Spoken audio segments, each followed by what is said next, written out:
Welcome back everyone, my name is Eltimar and we are going to be continuing our Let's Play of Disco Elysium. Where we left off last time, we were doing some of the side quests. It looks like we have a couple things to do.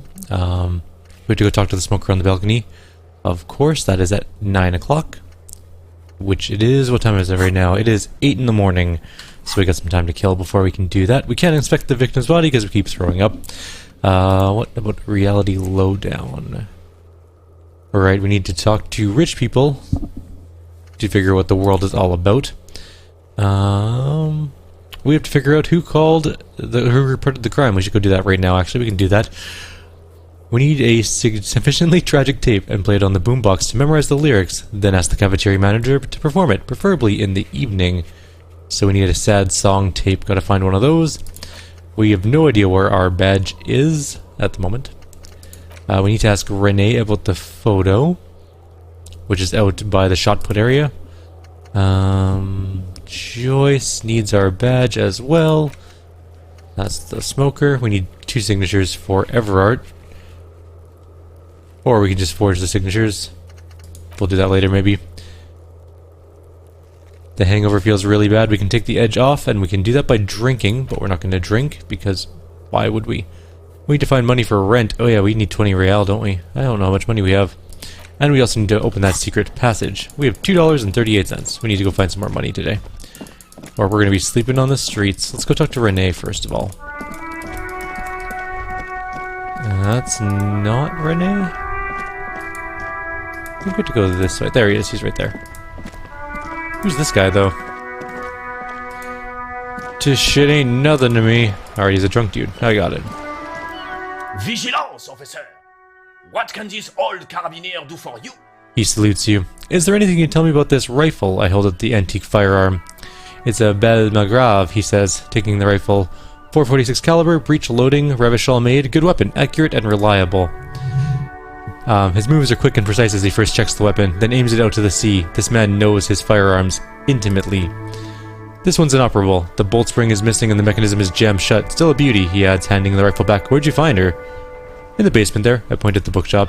I'm not surprised. He looks at the building. There are probably lots of forgotten wartime weapons lying around here. Back in the day, everyone had something stashed away. I don't know what to tell you. He shrugs. These BM 446s are an antique. No one uses them anymore. The ammunition is impossible to find. Renee, I found your guard booth. Yes, the Dubadeurs Union pays me to stand vigil during the nights. He looks down.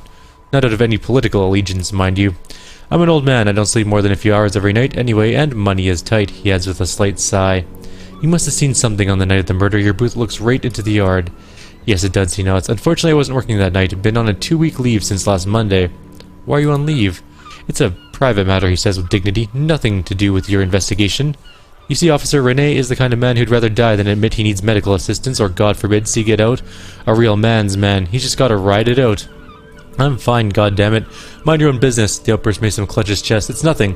Just gotta cut back on the coffee. Who was working your shift that night? No one. The booth has been unmanned since last Monday. He looks suddenly very old and tired. There's no other guard. It's just me. No one has been guarding the container yard since last Monday? Yes, he nods before hesitantly continuing. I mean, it's not an issue. Look, officers, his partner jumps in. The container yard doesn't actually need a guardsman. Never had one before, Renee. Mr. Clare had that booth built specifically for him. It's mostly decorative. Mostly decorative? The possibility of somebody being there is enough to discourage any ill-minded individuals, he tries to argue. Everett created this job for Renee because he knows the Royal Carabiners' pension of honor and PTSD isn't something a man can live off of. A decorated kingsman collecting terror reflects badly on the whole neighborhood, his words. Everard gets it. Big guys looking after the small and everyone working together. I love it. There's a grimace of pain on the old soldier's face. Looks like he wants to argue but can't find the words. Finally his lips move. Can we conclude the topic of my guard booth now? I saw a picture in there. You were in it. Who's the girl? His features stiffen and he gets a cold look. She is nobody. That's none of your concern. And I refuse to discuss my private affairs with the RCM. The lady is Jean-Marie Beaulieu? Gaston speaks with a soft voice, and she sure as hell wasn't a nobody. Got it. Thanks. We can try and do the composure. It's still going to be a tough one. 28% chance of failure. We know his job situation. Yes, like I said, he brings it up again. I would be up anyway, so I might as well keep an eye out. Keep my senses sharp. Let's try this again. Oh, we got a damaged morale from that. Still, all you see is an old soldier refusing to replace his uniform with civilian attire. Want to come back and try that again later on. Rene is the angriest man. Oh, we're gonna do the car thing, I guess. Wait, stop. Stop. There's a thing. No, we lost it. Maybe if I walk back this way, it'll come back up. Oh, there's a thought. We missed a thought. That's okay. We gotta keep an eye out for our friend as well. Inside you see a set of steering levers, a radio microphone, a pull-out toolbox, and the soft glow of the fuel preheater gauge. Pick up the radio again. This is Precinct 57. The operator greets you through the static. How may I assist you? Actually, hang on. I'm gonna just go back in time for 1 second here. We didn't come very far. I'm just gonna quickly breeze those conversations. I think I actually did get that thought pattern, because it was entirely different than the car. So we're gonna quickly check that out. And our guy still doesn't have anything to say to us. We're just gonna quickly run back down here. It's not gonna take very long, and we'll just breeze through the conversation. Come on, run. Slow walking in games is painful. Alright, here we go. Vigilance, officer! What can this old carabinier do for you?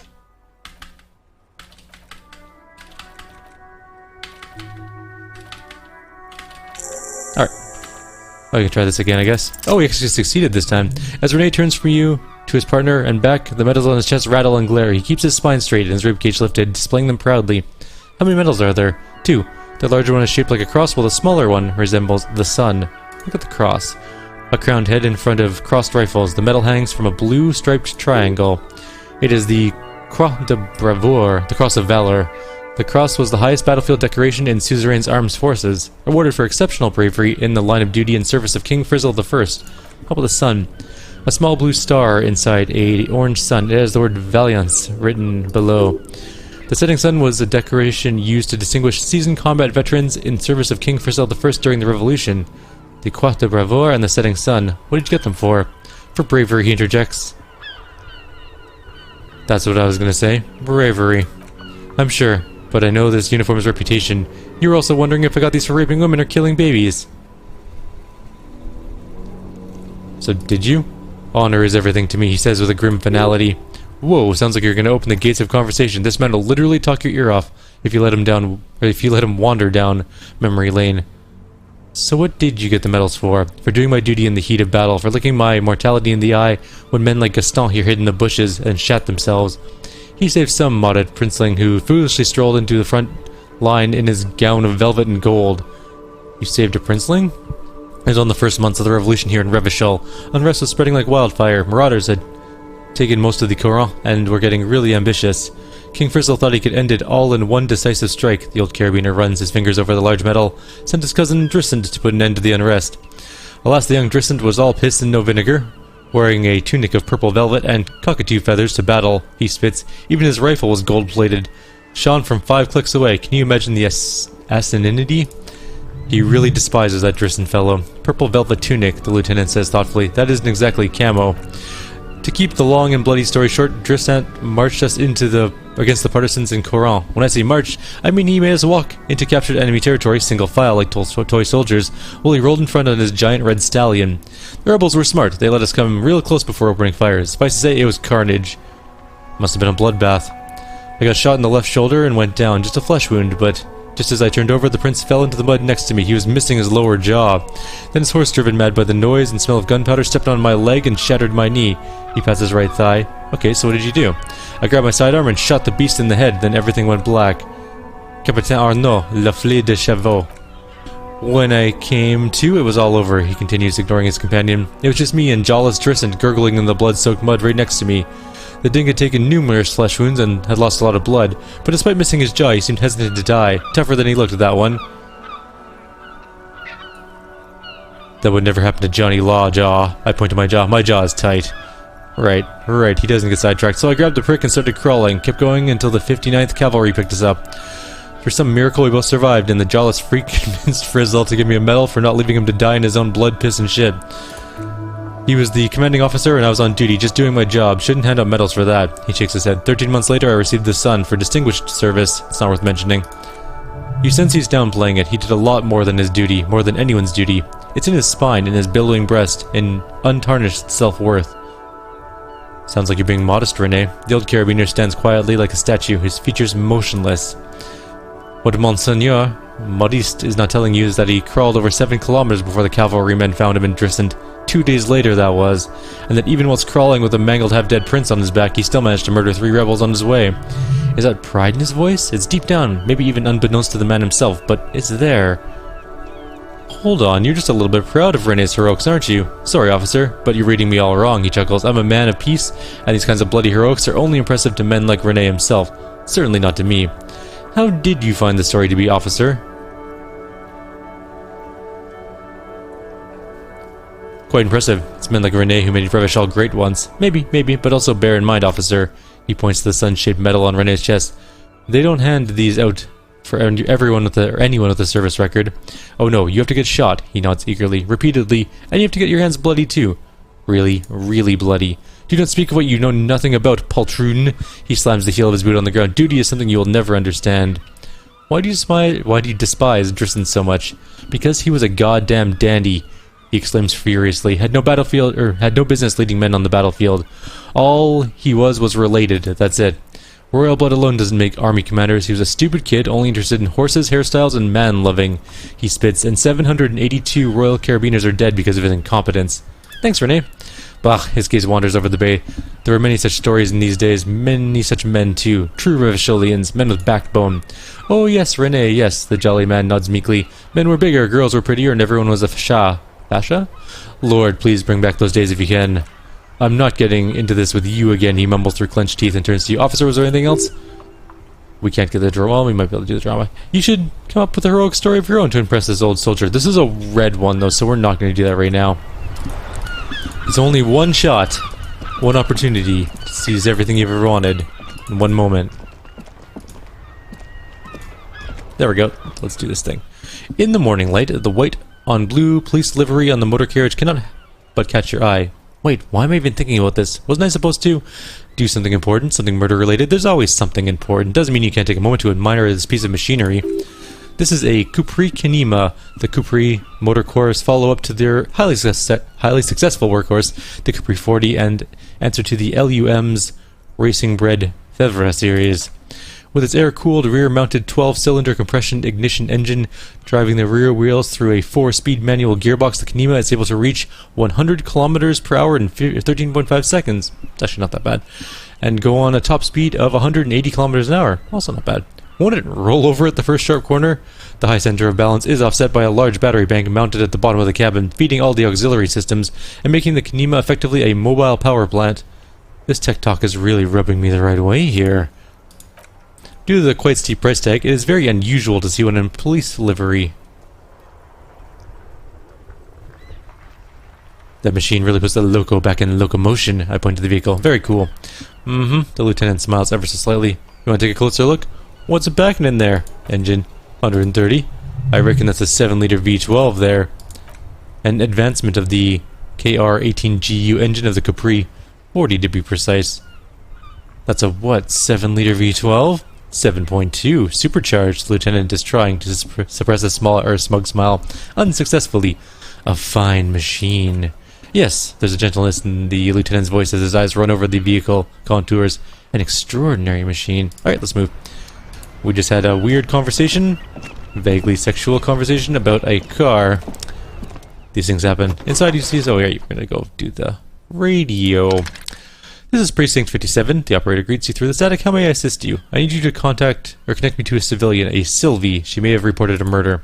Of course, what's her number, officer? Kim, didn't Gart give you Sylvie's number? Yes, hold on. The lieutenant takes a look at his notes. Her number is 005-1944-298. Received. Hold on, officer. Ellipses? Ellipses? I start slapping a marching rhythm on my thighs. Give it a minute. She might be busy at the moment. Takes a bit to get to the phone. Ellipses, ellipses, ellipses. Officer, she finally returns. I have Sylvie Malaika on the line for you. Yes, hello? A female voice greets you through static. It sounds as though she's a million miles away from here. Hello, this is the police calling. Wait a minute, Sylvie? I believe we've met before. This is me, a detective from the Whirling in Rags. Oh, right, she recognizes your voice almost immediately. Hello, officer, what can I do for you? You quit your job at the Whirling. Why? You mean, why did I leave the bar? You can hear it tense up on the other side. Honestly, I'm not really comfortable discussing it with you, sir. Why not? Wait, why aren't you comfortable discussing it with me? Let's just say someone left. Or let's say I left because I needed to get away from somebody. Get away from whom? You know whom. You think you hear a sliver of accusation in her words. You mean me? You need to get away from me? I really don't want to talk about this. Let's just forget about it, okay? Okay, did you leave because of Gart? What? She stops abruptly. No, why would you even think of that? He told me he asked you out. Are you saying it didn't happen? Please don't bring Gart into this. It's none of your business. God, why can't you just mind your own business, she mutters. I already said I don't want to talk about this. You're messing everything up again. Was it you who called the police? No, not me. Do you know who made the call? Nope, sorry I don't, she clears her throat. Not a lot of people have phones around here. Copper thieves take the wires. People don't have money to have the cables put in again. They use the Union's phone or the one on the coast. So the Union has a phone and there's one further down the coast. Got it. It was somebody else, the lieutenant makes a note. We'll find them sooner or later, officer. It might just take a while. But why didn't you call? Didn't the corpse behind your workplace bother you? Well, of course it bothered me, but I thought the Union already knew about the corpse. What does the Union have to do with anything? No one calls the police. You hear her adjust the receiver in her hand. The Union would get angry. What do you mean by that? You know, she seems to be looking for the words. What the Union says goes. People listen to them, and they take care of their own, which is like everyone here. Look, I am the authority around here. Okay, she obviously doesn't want to challenge your authority. You feel much better now. Tell me why exactly you let a corpse hang on in your own backyard for weeks instead of calling us. I didn't want to get in trouble with the others. Push her further. Show her the error of her ways. Let me get this straight. You ignore the law to save your own skin? I didn't know I had to report it. I thought someone would take him down eventually. Her voice breaks. It's a little late for tears, isn't it? You should have used them to summon the police earlier. You can almost hear the girl getting smaller on the other end of the line until she almost drowns in static. Okay, next question. Do you know who put the victim's clothes in the trash? No, I don't know. Wasn't me. Haven't been out there since I was terrified of the stench in the corpse. She falls silent. Have you seen my badge? Yes, I know who you are. You're a police officer at the law. Wait, how did you first learn I'm a police officer? You told me back in the whirling. You told everyone and showed us your badge. I didn't need to hear about it anymore. My badge is missing. Have you seen it? Oh, no I haven't. Real policemen have uniforms too, by the way. Where's yours? No, my uniform too. God, I should look into that. You feel you absolutely should. It's awful that you lost it. Have you seen my gun? Please, no, not this again. Everyone saw your cool gun, detective. She sounds beyond exacerbated. I showed you my gun? When did it happen? You were trying to impress some people with it. Everyone was eating, and she stops hesitantly, not sure if she should continue. And what? What did I do? You were waving it around in everyone's face, begging them to describe it. You said it calms you, and then you started making suicide jokes. It got pretty graphic. One sec, my dog's doing weird things. Alrighty. Oh, those again. I've been trying to wean you off of them. Off of what? You know, when you put your gun, or your actual gun, on your temple and pretend to shoot your brains out. Off of that. People don't like that. Why would I threaten to kill myself? I mean, look at this world. I would love to stay. There's silence on the other end of the line. Okay, I don't know what to say. Me neither. Yes, what happened to my gun? No idea. All I know is, next you were waving around money instead, saying things like, big bucks cannot lie and guns can't buy money, but money can always buy guns. It almost looked like you pawned it, but believe me, I did not ask. Hey, I found my patrol cloak earlier, but have you seen my policeman uniform? Uniform? I never saw you in any uniform. You had your things on. Disco things. Do you know how my paperwork ended up in the container, or trash container behind the whirling? Well, there's an uncomfortable pause. You tried to jam it down the toilet, sir, clogging it completely. After I had unclogged the toilet and retrieved the paperwork, I threw it in the trash, thinking you didn't need it. I'm sorry about that. She doesn't sound like she's actually sorry. Anything else, detective? I think that's all I need, thanks. I do hope. So, please don't call me again. Bye, she's ready to hang up. Why are you angry with me? Please succeed. Yes, you have obviously done something to upset her at the whirling in rags when she was still working there. Wait, before you go, you're mad at me, right? Tell me, what did I do? I can't remember anything. I'm not mad, I'm just... The static sighs again. You were so drunk and so emotional all the time, and then the squaw thing happened. It just made me want to quit. What squaw thing? The stuffed bird, the great squaw. You threw it against the wall while screaming, fuck that bird, and laughing like a maniac. I think you said it had been giving you shit ever since you got there. That does sound like me, alright. Didn't seem like you had fun doing it, though. So you're telling me that I was the one who made you want to quit. Yes, obviously, you were the worst client I've ever seen, and I've seen so many assholes in this place. I've had sailors fighting, union guys grabbing my ass, kids stealing booze. Once a guy was glued to the karaoke machine every night for 2 months, but you... She pauses. Go on, I want to know what I did. Well, you were worse than all of them. Honestly, you were getting borderline aggressive. Even about the little things, like not turning down the volume at 3 a.m. I even liked one of those songs you kept listening to on repeat. No more, I hate it now. Hold on, what song? We go on by the OO, she sighs. I can't listen to it anymore, you've turned it into a parody. Sorry about the song. To hell with that song. Then there was your room, your project, an experiment to see how bad it can get in there. I tried to send the cleaner, but you wouldn't let me, threatened to make me understand. I had no idea what you meant, and I don't want to know. And then you screamed something about how you're actually a really cool guy, no one understands it, one of the coolest guys there is, the coolest guy in Jamrock, something about disco too. That sounds intense. And then I had to deal with your toilet, the one you clogged with police documents, causing water damage downstairs in the kitchen. I won't even mention you waving your gun around, harassing customers, threatening to sing karaoke, threatening to kill yourself. Okay, I get it, I wasn't a very good tenant. No, you really weren't, you were simply the worst.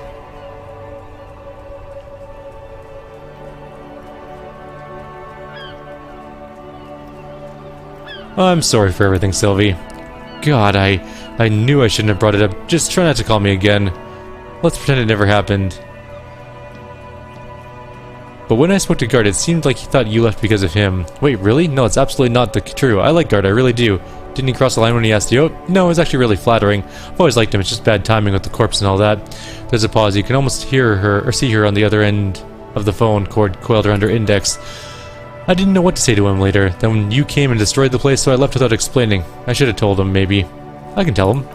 Okay, but please don't mess it up. Please don't take your gun out or something. What else did I sing beside the OO? I'm looking for a song. All sorts of things. Some disco, rock too. So much disco and rock. Was I singing the small church in Saint Shans? Something like that. Yes, that's the one you like to sing, along with the most. The later it got, the more that one came on. Interesting. You still have to find a copy though before you can blast it. Alright, thanks, take care. You hear a sigh of relief on the other end of the radio. Wordless, the call breaks, and then the already familiar voice. Anything else I can help you with?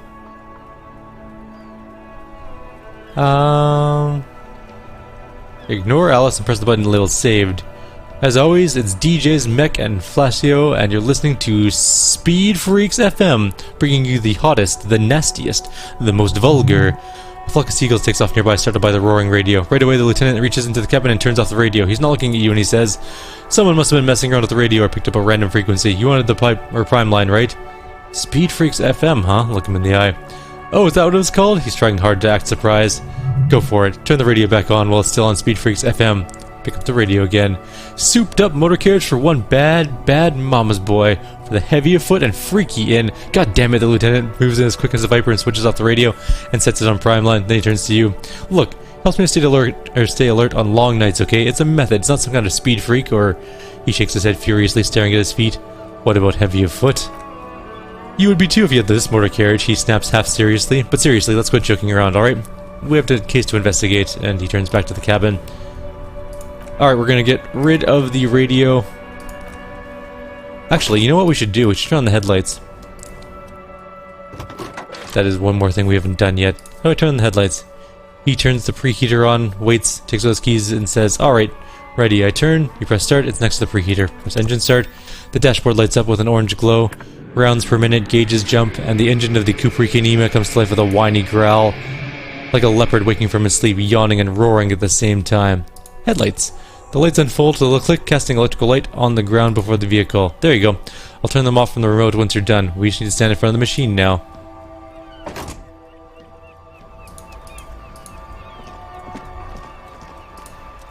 As you hold your ledger's clip under the headlamp, an iridescent hologram appears, a street grid and the veins of a great river. A familiar sensation washes over you. There she is, Revachol West. There's a note of pride in the lieutenant's voice. Around the borders of the watermark are dozens, no hundreds of micro perforations. I look at the street grid. The rectangular watermark is overlaid with the logo of the RCM, yet the major arteries of Revachol are all recognizable. They shimmer in the Knima's headlights. Wait, look around you. The rat brazenly darts past you and disappears into the amongst the stopped lorries in the distance. A child somewhere shrieks. A woman reprimands her in a voice no quieter than the child's cry. Ah, Martinez, he smells the air and says, "Where are we on this map? Let me see." He looks at the ledger for a moment and inspects it. Right here, he says, his finger near the top of the map on a segment of coast jutting out into the great ocean. Seems nice. I'm sure I've seen worse. Oh yes, Coal City. Lorayam, burnt out quarter. Look at the perforations. There are many of them, and they're divided into 3 separate rows. Tally the different rows. This first row has 18 dots. What about the next one? The next one is the longest. It runs all the way around the border and then some. Count them individually. There are so many it's hard to count. More than 150 at least, maybe even 200. Well, the last row. The last row has 3 perforations. That's it? That's it. Hey Kim, what do all these holes mean? Those are perforations. They represent your record as an officer of the RCM. They're statistics, as it were. I should have guessed you keep a record. Officers often do. Let's take a look. The first row represents your years of service. 18 years. Okay, not bad at all. What did you do before you volunteered?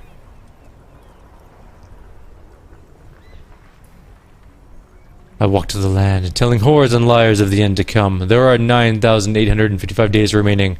Cool, I'm glad you joined us. Not a lot of money and doom crying. Let's move on, shall we? The next row is the one that wraps around is the number of closed cases. Closed is good, it means finished. You got, let's see, wow, more than 200. Is that a lot? It's quite a lot, even for someone who's been on the force for nearly 2 decades. Usually clearing more than 10 cases a year puts you in the 90th percentile of all RCM officers. See, Kim, I told you as a superstar cop. Call it what you want. You're a valuable member of your precinct. Now let's look at the last row. Right, those are your confirmed kills. You got precisely 3 perforations there. So I'm a killer. For an RCM officer, especially in Precinct 41, which is the Jamrock quarter, it's rather tame. I mean that in a good way. There are certain officers who treat their kills like some sort of ghoulish name. If they do happen to solve the case, it's usually by accident. It's obvious the lieutenant doesn't think very highly of those officers. But it seems as though you are, or at least were, one of the good ones. So we have that to be thankful for. Ever killed anyone, Kim?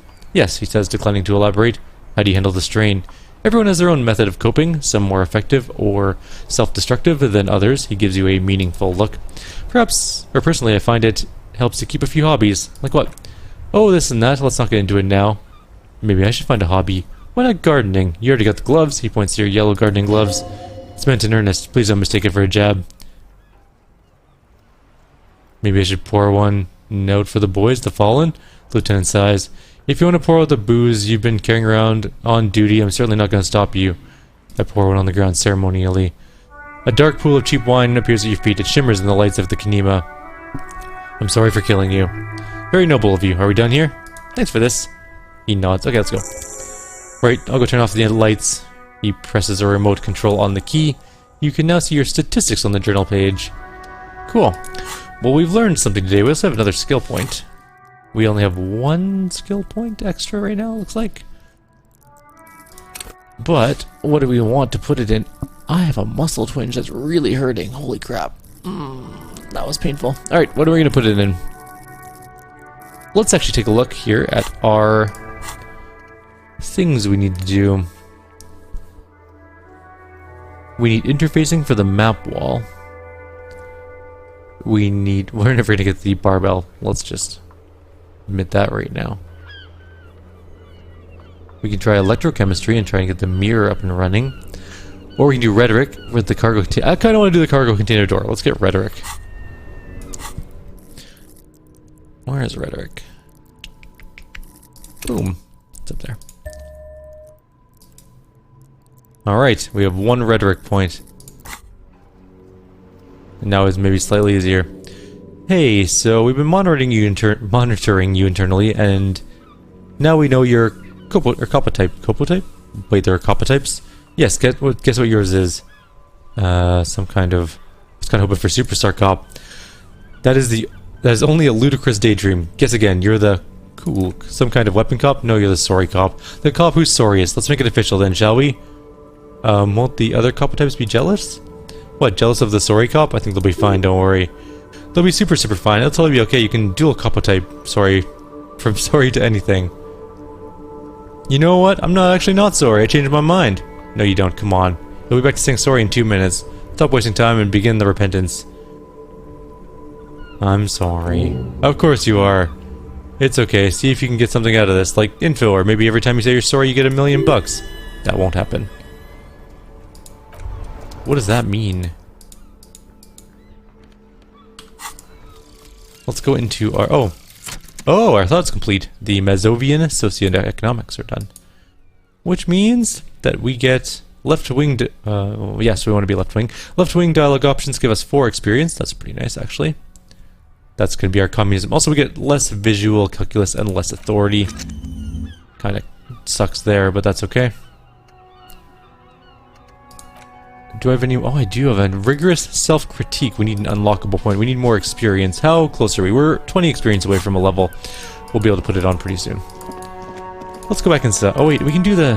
Actually, what's the chances of us actually succeeding at the container even with our rhetoric upgraded?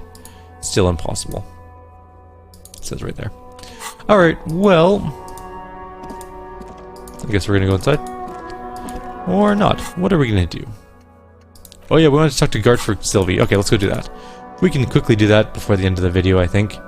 And then we'll call it a day. And by that I mean I'll do one more video before I do some Pathfinder, and then that'll be it for today.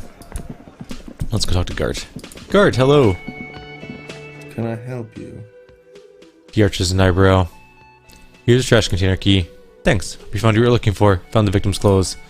How strange. I certainly didn't put them there. Could somebody on your staff have put them there? Sylvie had the keys before I got here, and I could vouch for her. I can vouch for all my staff. None of us would tamper with this crime scene. Who else has keys?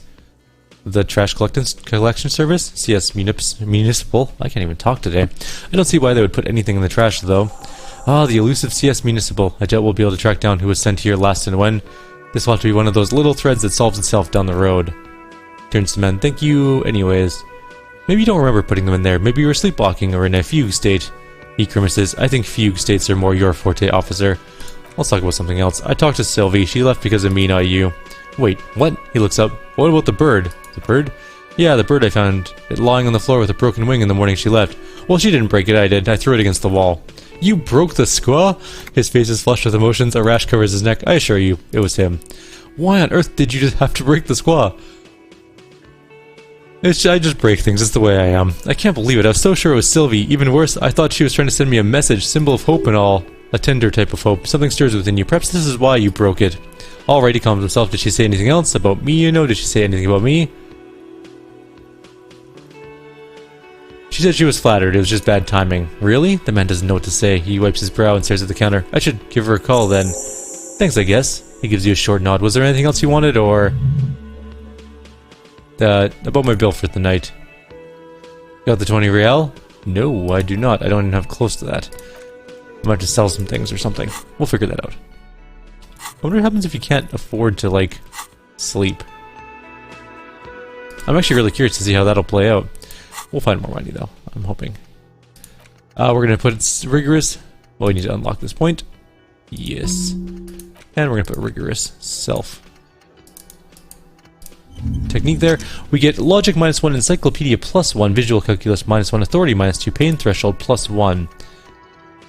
I guess we'll see what happens in 6 hours when it's fully done. Hopefully it'll change a little bit. There's money in here. I'm gonna save and go see if I can seal it. We'll talk to these guys soon. Hi guys, just gonna walk by here. I just kind of need this 50 cents. And we need more money desperately. Why are we so poor all the time? Anyways, we're gonna call the video here. Like always, if you have any suggestions or comments, please leave them below. Otherwise, I'll see you next time. Take care.